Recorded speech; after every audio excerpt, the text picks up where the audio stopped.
Премиерот Емил Димитриев по повод празникот Рамазан Бајрам упати честитки до поглаварот на Исламската заедница во Република Македонија Реисул Улейма Хаџи Сулейман Ефенди Реџепи и до членовите на Ријасетот, како и на сите верници од исламската вероисповед. Честитки до поглаварот на Исламската верска заедница и на сите верници упатија и председателот на Собранието Трајко Велјановски и лидерот на ВМРО ДПМН Никола Груевски. Дозволете да ја искористам оваа пригода и честитајки ви го празникот да апелирам на слога и заедништво во сите области кои се заеднички за нас и нашите граѓани. Заедно и искрено да продолжиме со традицијата која со векови го одбележува животот на овие простори, да бидеме пример за соживот, почитување и разбирање кои ќе носат само позитивни нешта за нашата држава и за нашите граѓани, со заеднички напори да создаваме дела и вредности кои наследните генерации ќе им остават добар пример и позитивни пораки, пишува во честитката на Груевски до Реисул Улейма Хаџи Сулейман Ефенди Реџепи, поглаварот на Исламската заедница во Република Македонија. Председателот Ѓорѓе Иванов по повод националниот празник на Соединетите Американски држави 4 јули, денот на независноста, упати честитки до председателот на САД Барак Обама. Иванов побара од американскиот председател САД да ја засилат поддршката за прием на Македонија во НАТО. Стапувањето на Република Македонија во одамна заслуженото полноправно членство во НАТО и натаму останува голем предизвик со кој нашата држава се соочува. Во тој контекст ја очекуваме вашата натамошна уште позасилена поддршка во пресрет на самитот на Алијансата во јули оваа година во Варшава, стои во честитката на Иванов упатена до Обама по повод денот на американската независност.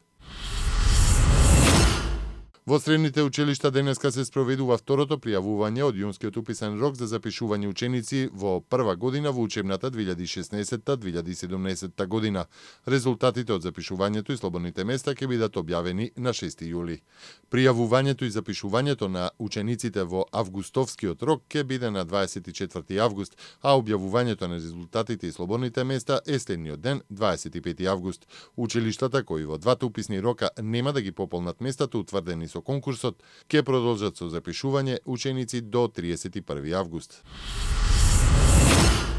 Во вчерашниот самоубиствен бомбашки напад во Багдад има најмалку 213 жртви. Ирачките власти соопштија дека бројот на ранетите е исто така поголем од 200 лица, наведувајќи дека овој акт е еден од најгрозоморните во ирачката историја.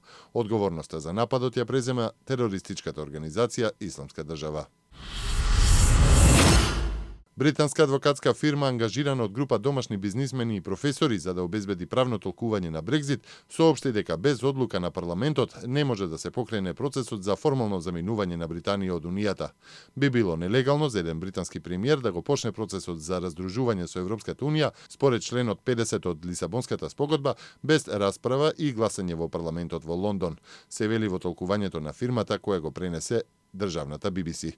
Според правната фирма, британскиот устав налага одлуката за покренување на одредбите од овој член да му се препуштат на парламентот, а не на извршната власт, која, доколку се реши на тоа, без гласање во Вестминстер, ќе биде незаконска и спротивна на уставните одредби.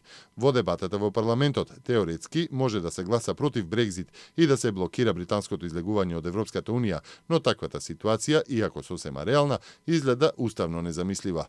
Европската Унија, уште веднаш по соопштувањето на резултатот од референдумот, се заложи за побрзо раздружување и против развлекувањето на целиот процес. Бриселот порано соопшти дека Брекзит значи британско напуштање на Европската Унија и тоа е завршена работа.